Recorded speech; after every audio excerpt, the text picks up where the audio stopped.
श्री कृष्ण कन्हैया लाल की जय। श्री निजानंद स्वामी की जय। श्री प्राणनाथ प्यारे की जय। धर्म प्राण सुंदर साथ जी, सभी को सप्रेम प्रणाम।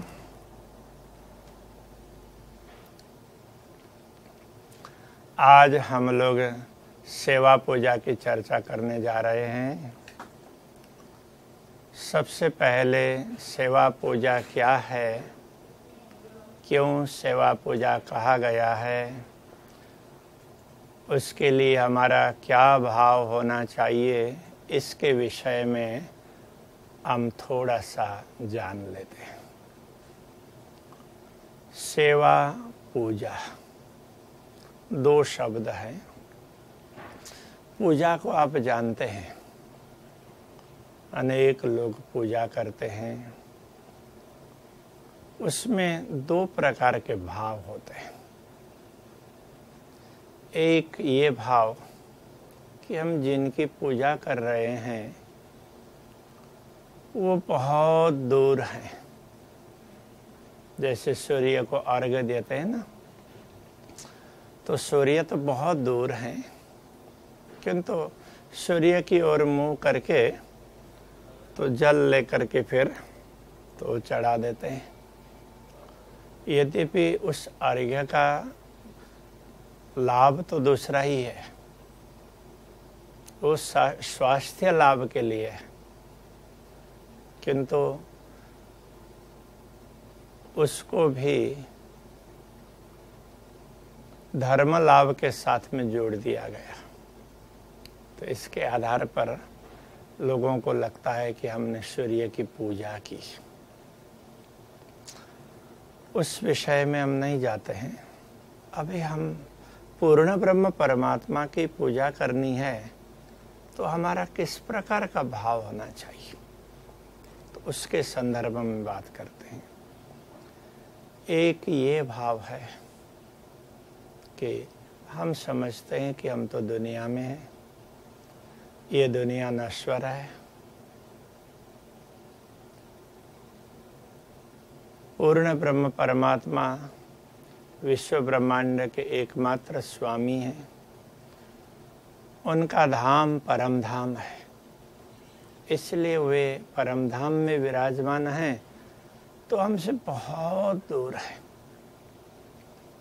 हम सोचते हैं कि परम धाम तो हमारा लक्ष्य है, किंतु मरने के बाद ही परम धाम पहुंचेंगे, इसलिए उससे पहले तो परम धाम का हम स्मरण करें और पूर्ण ब्रह्म परमात्मा परम धाम में हैं ऐसा मान करके उनकी पूजा करें।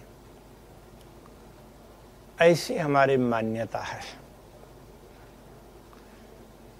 दूसरी मान्यता ये है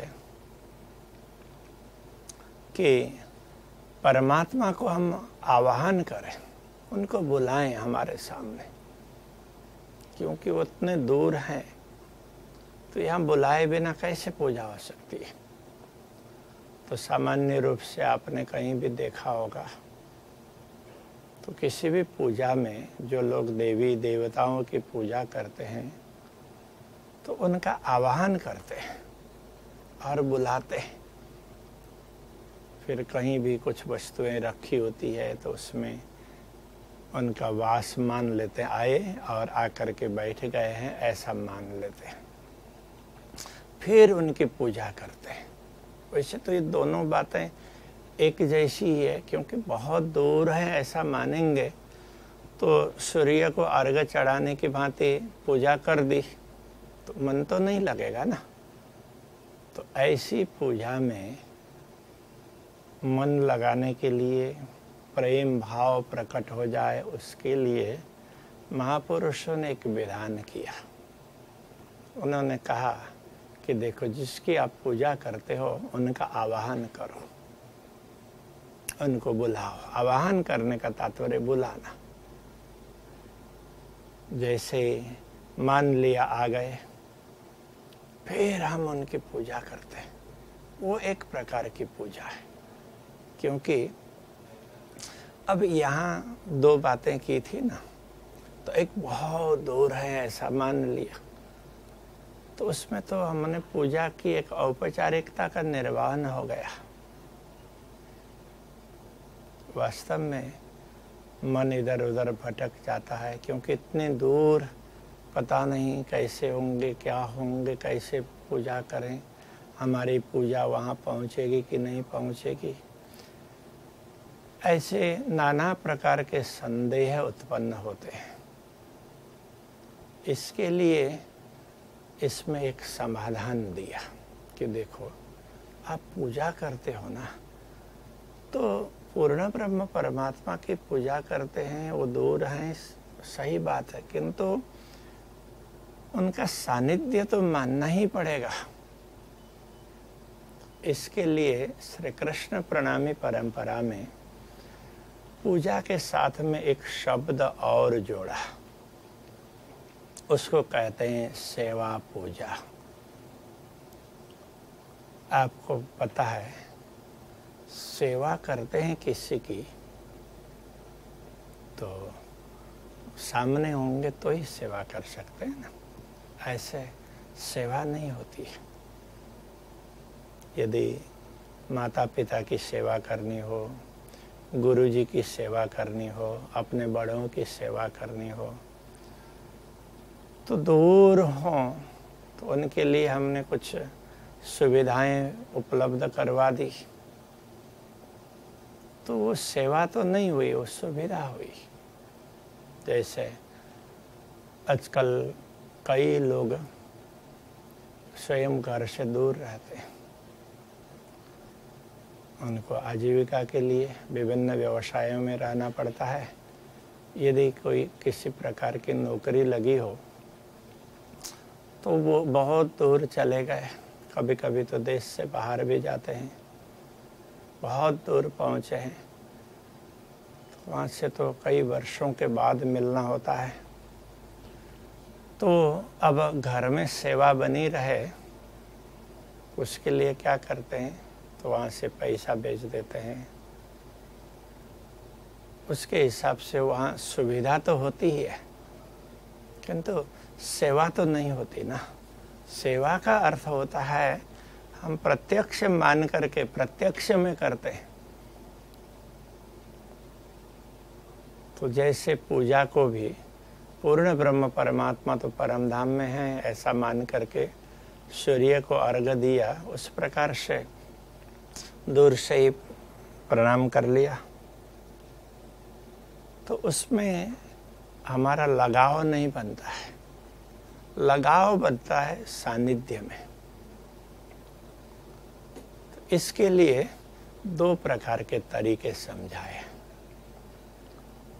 श्री कृष्ण प्रणामी परंपरा में ये सानिध्य के अनुभव करने के लिए पूजा में एक शब्द और जोड़ा, सेवा।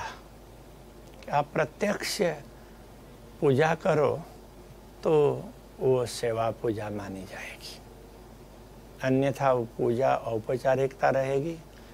औपचारिकता के निर्वहन में आपको आनंद का अनुभव नहीं होगा, वो मात्र परोक्ष हो जाएगा। इसलिए प्रत्यक्ष पूजा ये बहुत महत्वपूर्ण मानी गई है। प्रत्यक्ष की परंपरा भी है, तो प्रत्यक्ष की पूजा में दो प्रकार के भाव होते हैं। एक भाव यह है कि हम जिनकी पूजा करते हैं, पूर्ण ब्रह्म परमात्मा की पूजा करना चाहते हैं, तो हम उनके पास में चले जाएं।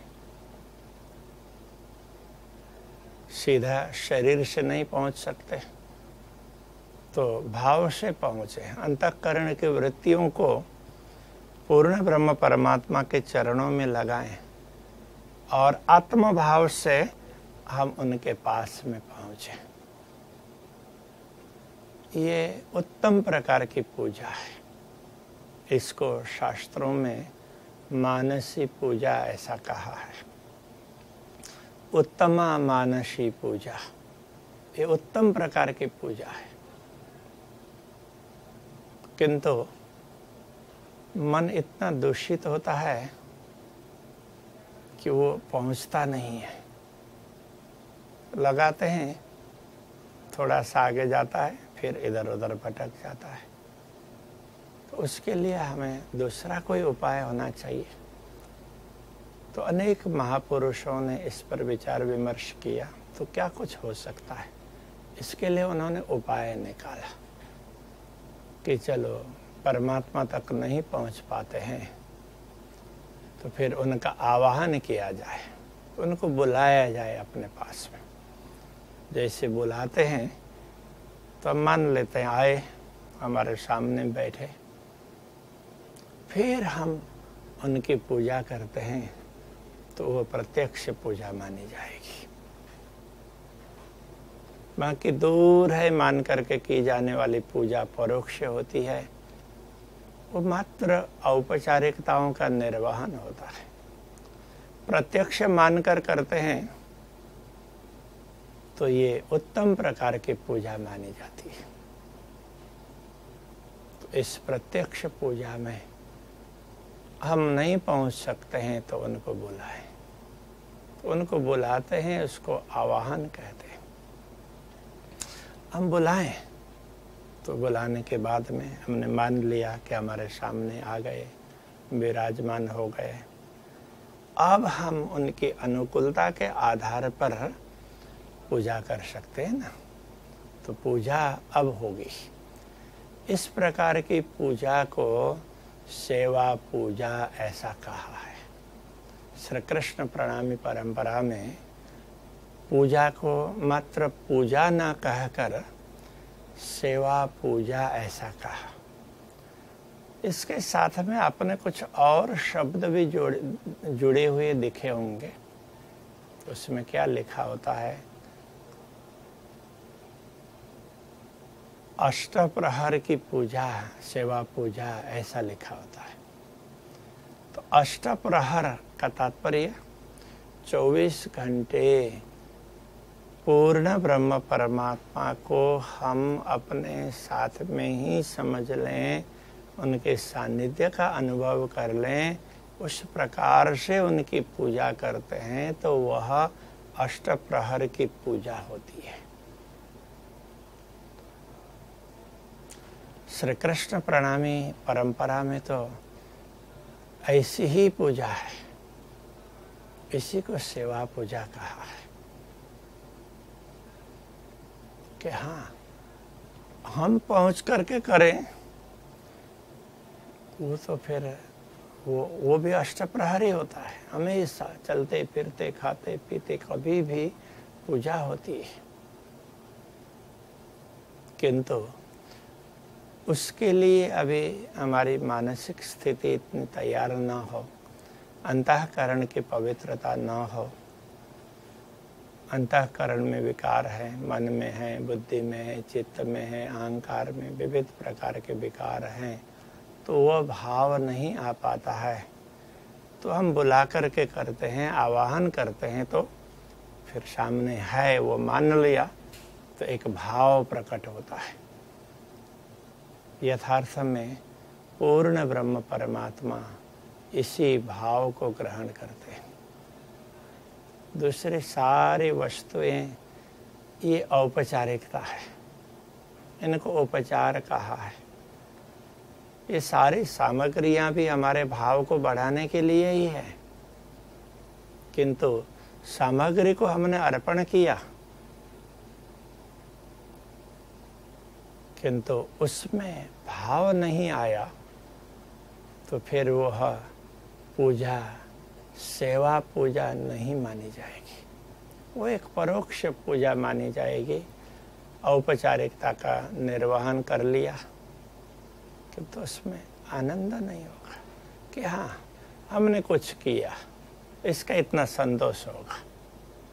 नहीं करते थे तो उसके स्थान पर कुछ किया, हो सकता है डर के कारण किया हो, संभव है कि किसी प्रकार के लोभ के कारण किया हो। जिस किसी भी प्रकार से किया तो सही, मात्र किया, बस इतना संतोष होगा। आनंद का अनुभव तो प्रत्यक्ष मानते हैं तभी होगा।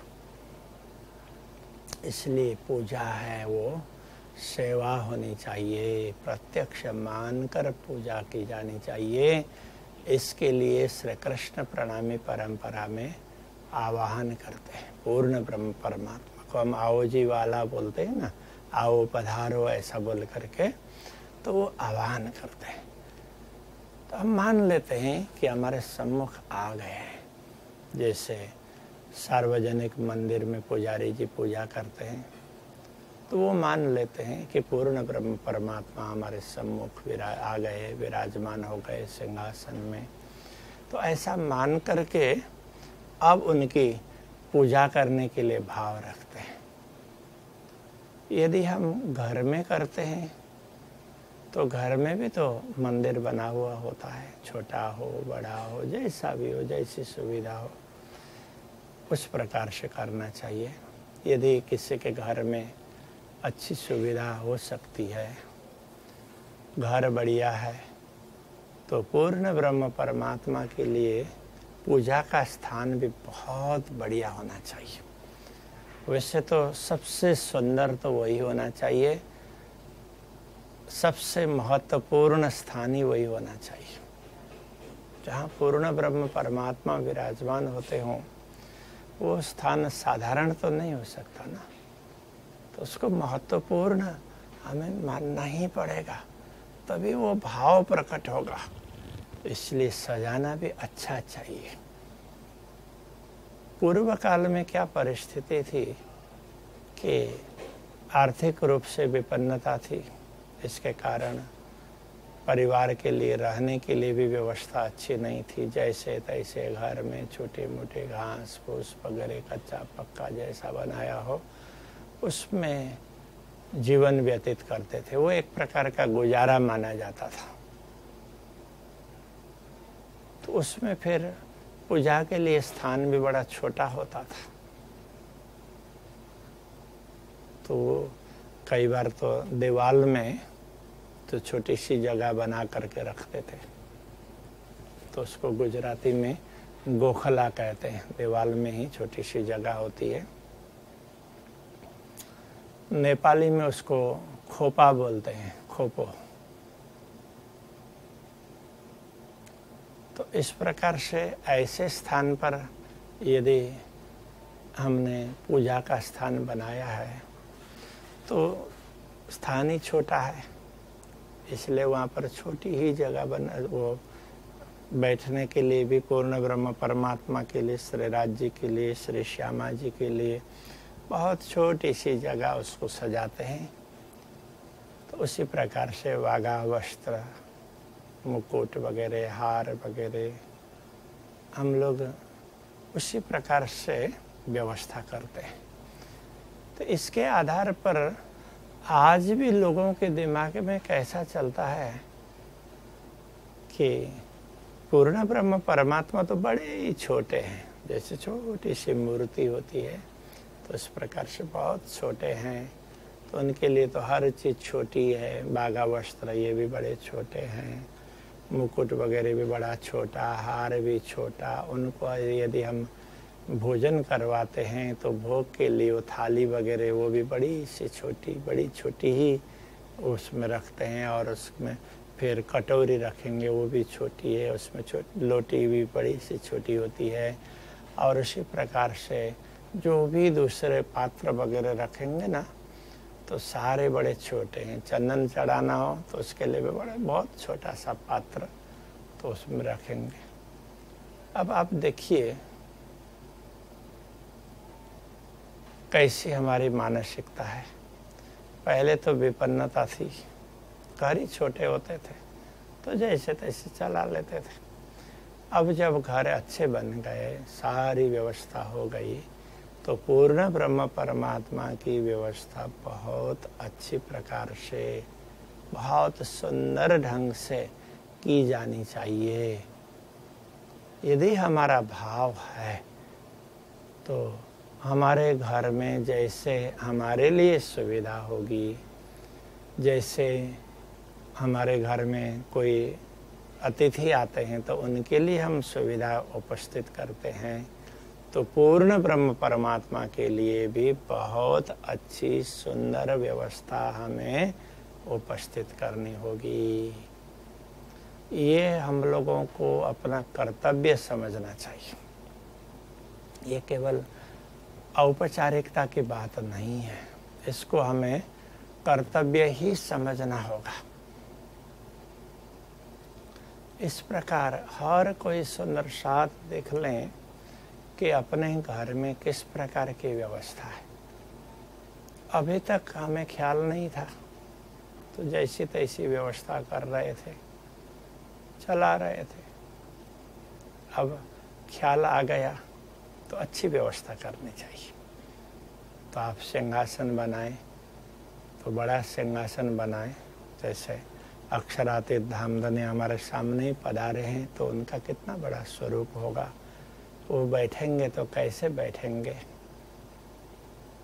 तो वो बैठ सकें इतनी जगह तो होनी चाहिए ना। श्री राज जी विराजमान होंगे, श्री श्यामा जी विराजमान होंगे, उनको इधर उधर सरकना हो, बैठना हो, उठना हो, तो इन सब के लिए पर्याप्त स्पेस तो चाहिए ना।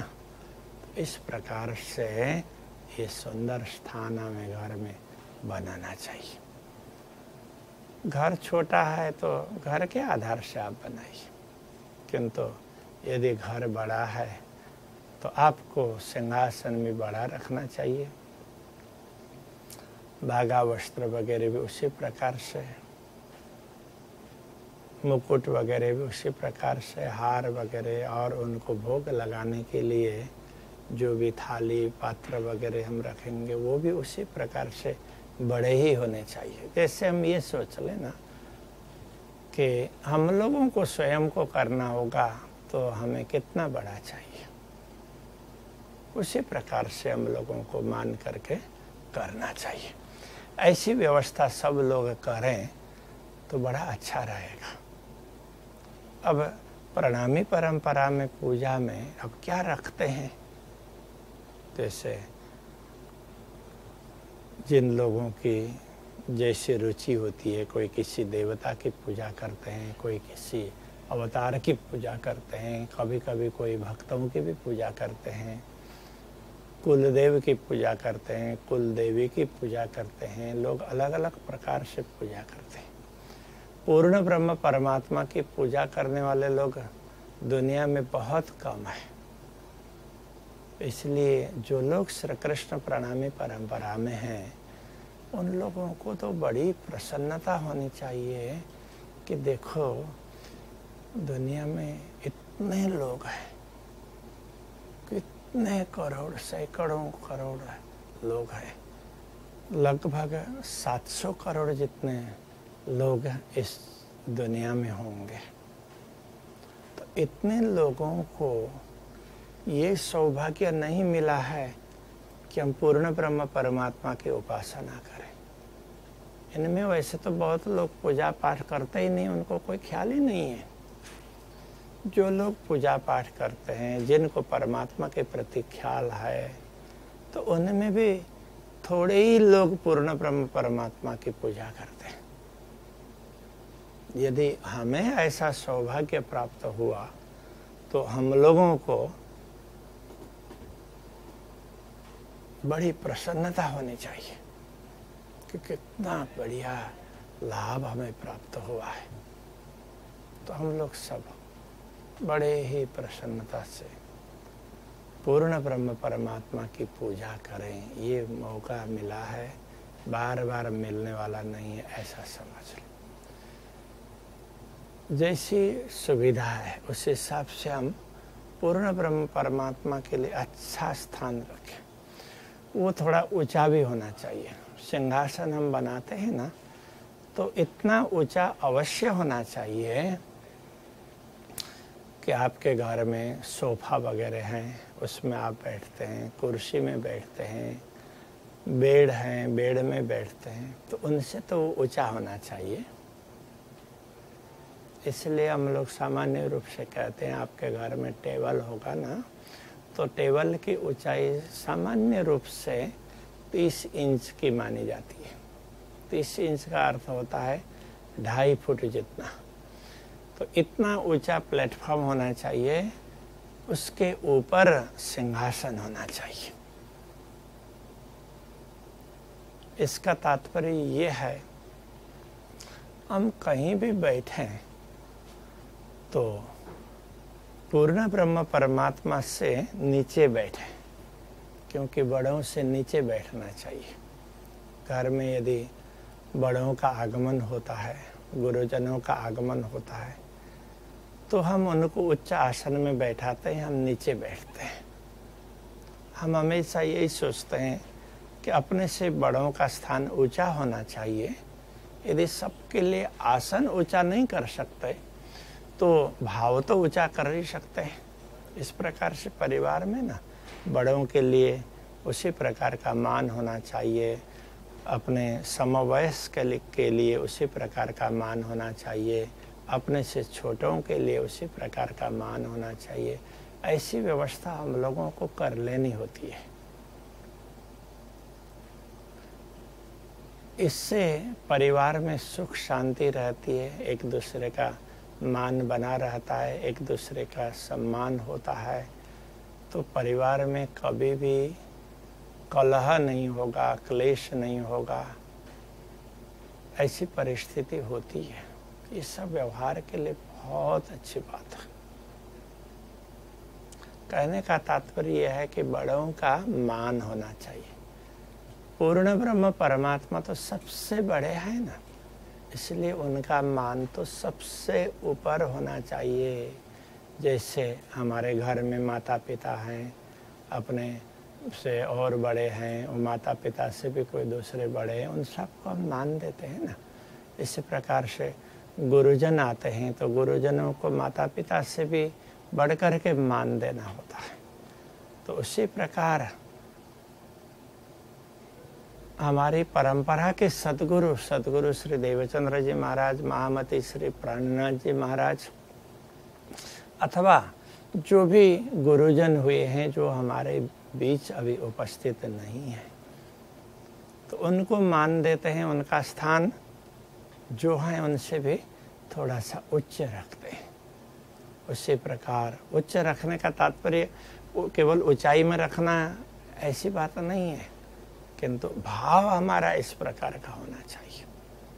तो इसी प्रकार पूर्ण ब्रह्म परमात्मा का स्थान है, वो सभी से ऊंचा होगा। उतना उच्च स्थान किसी का भी नहीं होता है। ऐसा भाव हमारे अंदर होना चाहिए और हमारे प्रैक्टिस में भी पूर्ण ब्रह्म परमात्मा के लिए स्थान हमारा ऊंचा होना चाहिए। ऐसा उच्च स्थान रखें, रख करके वहाँ पर श्री कृष्ण प्रणामी परंपरा में वांग्मय स्वरूप को पधराते हैं।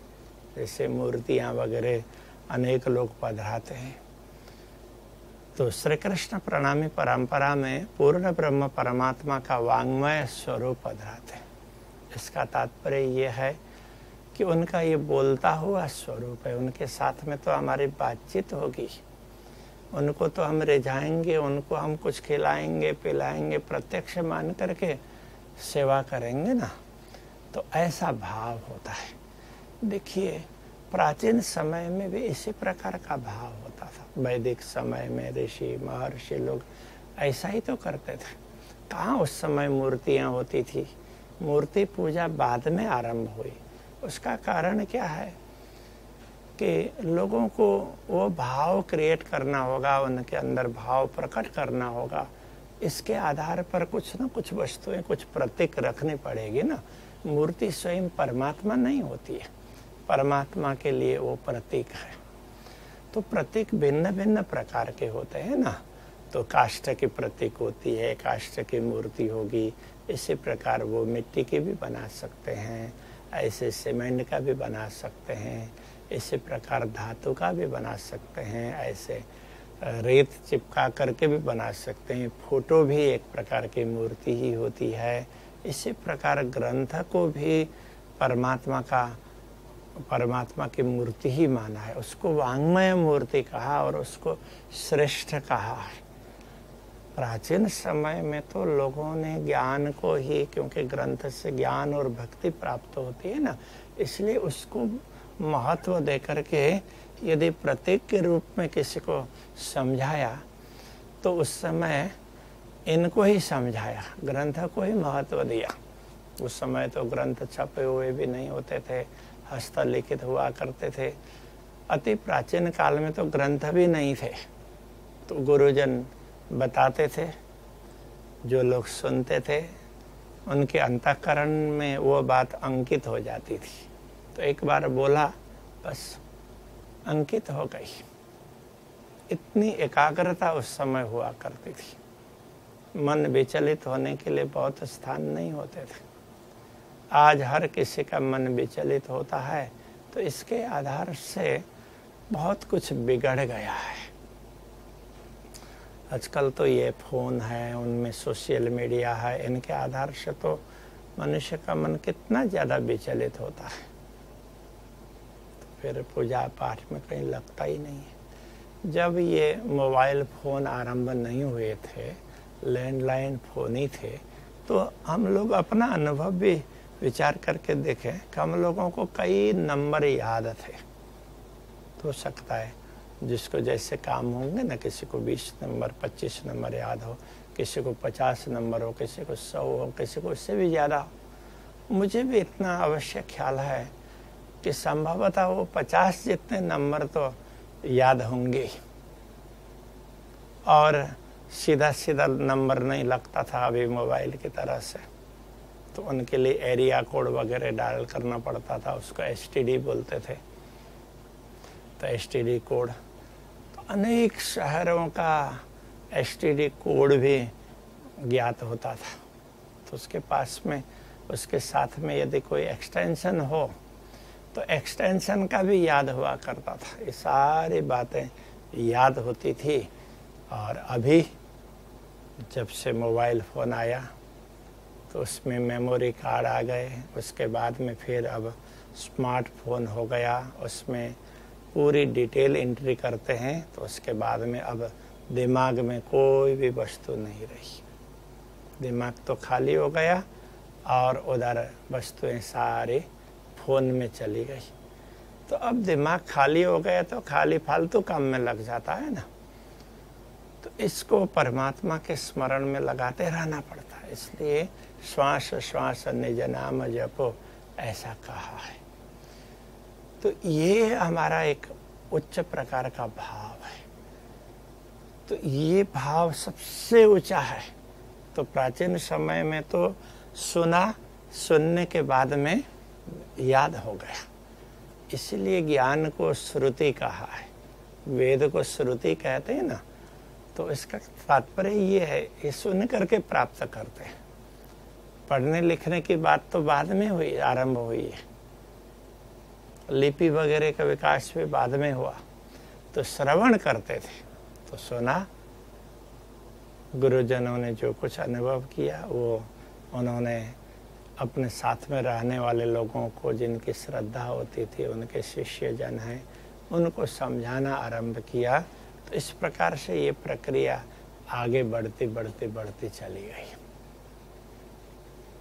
फिर जैसे ही लोगों का ध्यान भौतिक वस्तुओं में ज़्यादा बढ़ने लगा, तो उसके बाद में फिर ये परमात्मा का स्वरूप समझाना हो तो किसी को बोले आप आंख बंद कर लीजिए और उनके ऐसे चरण हैं, उनके दर्शन कर लीजिए, चरण में इस प्रकार की सुंदरता है, कहने से वो फिर लगता नहीं है, मन उधर नहीं जाता है, दूसरी तरफ दौड़ने लगता है। तो फिर विचार किया कुछ न कुछ उनको समझाना चाहिए। तो उसके लिए फिर लिपि की रचना होने लग गई, लिपि का आविष्कार हुआ। उसके बाद ग्रंथों की रचना हुई, जो कुछ ज्ञान है वो लिपिबद्ध रूप में बताया जाने लगा। तो उसके बाद में फिर परमात्मा के स्वरूप की बात आई, तो केवल लिखे हुए ऐसे भी अब मन टिका नहीं उसमें। तो उसके लिए फिर मूर्ति की रचना की गई, प्राचीन समय की मूर्तियों को देखिए, उस समय इतनी सुंदर मूर्तियां नहीं होती थी जो आज है। आज उसके डेकोरेशन में ज़्यादा ध्यान केंद्रित किया गया। प्राचीन समय में डेकोरेशन में ध्यान केंद्रित नहीं था, भाव में केंद्रित था। हाँ है, बस ये विश्वास करने के लिए मूर्ति पूजा आरंभ हुई थी। उससे पूर्व ग्रंथों की पूजा थी। वैदिक काल में ग्रंथों की पूजा थी, ज्ञान की पूजा थी, तो वो ग्रंथों के माध्यम से। तो सबसे पहले तो वैसे मूल रूप से वैदिक काल में तो ऐसे कहने सुनने की श्रुत परंपरा थी। उसके बाद में फिर ग्रंथ परंपरा आरंभ हो गई। उसके पश्चात फिर मूर्ति परंपरा आरंभ हुई है। आजकल अनेक लोगों को ये लगता है कि बस मूर्ति नहीं है तो फिर भगवान ही नहीं है। तो ऐसा नहीं है। मूर्तियाँ प्रतीक हैं। परमात्मा तो मूर्ति से भिन्न होंगे ना, उनका स्वरूप तो मूर्तियों से भिन्न है। ये तो एक प्रतीक के रूप में हमारी भावना उसमें जुड़ी रहे, दूसरों की भी भावना जुड़ी रहे, बच्चों की भावना जुड़ी रहे, आगंतुकों की भावना जुड़ी रहे, नए लोगों की भावना जुड़ी रहे। इसके आधार पर ये व्यवस्था की गई है। यदि हमारा भाव ही नहीं रहा तो फिर ये सारी व्यवस्था किसी काम की नहीं होती है। तो कई लोग तो ये सोचते हैं कि बस ये मूर्ति ही है, परमात्मा का स्वरूप है, इससे भिन्न है। वो ख्याल ही नहीं रहता है कि मूर्ति ही सब कुछ है। तो इस प्रकार की मान्यता भी आरंभ हो गई। तो ऐसे ये विभिन्न प्रकार के रीत भात वगैरह ना ऐसे चलने लगे। यथार्थ में पहले तो चिंतन था, वो उसको ही मानसी पूजा कहा है। व्यवहारिक की पूजा में फिर तो ग्रंथ वगैरह का स्थान था, और फिर बाद में जाकर के मूर्ति आरंभ हो गई। तो ये मूर्ति है, ये एक प्रकार से देखे ना तो ये प्राइमरी है। तो सेकेंडरी में तो ग्रंथ है, और उससे श्रेष्ठ उच्च कक्षा की पूजा है तो वो है मानसी पूजा। तो हम लोगों को यहाँ पर ग्रंथ पधराने की परंपरा है। ये पूर्ण ब्रह्म परमात्मा का वांग्मय स्वरूप करके, इसलिए उनको ही पूर्ण ब्रह्म परमात्मा का स्वरूप मान करके सिंहासन में पधराते हैं। फिर परमात्मा तो दिव्य हैं ही, तो उनके लिए वाघा वस्त्र वगैरह, मुकुट वगैरह, और उनके लिए पगड़ी भी पहना सकते हैं, मुकुट भी पहना सकते हैं, हार वगैरह पहनाए, ऐसे दिव्य आभूषणों से अलंकृत किया, वस्त्र वगैरह से अलंकृत किया। तो इस प्रकार का एक भाव होता है। तो ऐसे सेवा पूजा आरंभ हो गई। तो ये सेवा पूजा का एक भाव है। ऐसा भाव हमारे अंदर आना चाहिए। तो मुझे लगता है कि आज हम इतने में ही रख लें तो हमारे यहाँ पर ऐसे ग्रंथ को पधराते हैं, वाघा वस्त्र वगैरह पहनाते हैं, हार वगैरह पहनाएंगे, मुकुट वगैरह पहनाएंगे, फिर उनका प्रत्यक्ष मान करके उनकी पूजा अर्चना करेंगे। इतना आज के लिए रखते हैं, फिर बाकी कल आगे बढ़ेंगे। अभी आप सभी को बहुत बहुत धन्यवाद। सबको प्रणाम प्रणाम।